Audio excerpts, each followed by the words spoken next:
பாருங்க நம்ம mice Napier வளர்ந்துருச்சு. தம்பி அறுத்துட்ருக்காரு.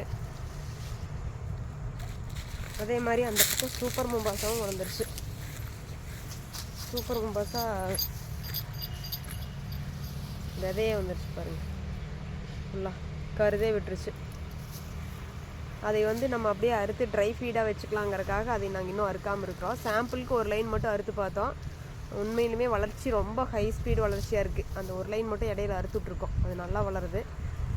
நீங்கள் ஆட்டு பண்ணை மாட்டு பண்ணை எதுக்குமே சூப்பர் மோசாவை ட்ரை பண்ணலாம். தம்பி வந்து இது அறுத்துட்ருக்கா அப்படிங்க. மைஸ் நேப்பியர் இது சீக்கிரம் தண்டு முத்தாது. இதுலேருந்து விதைக்கரணைகள் எடுக்கிறதுக்கும் ரொம்ப லேட்டு தான் ஆகும். ஆனால் சீக்கிரம் முத்தாது. பாருங்கள் தண்டு சாஃப்டாக தான் இருக்குது. ஆட்டுக்கு வந்து இது நல்லாயிருக்குங்க. சீக்கிரம் தண்டு முத்தாதுங்கிறதுக்காக இது போட்டிருக்கோம்.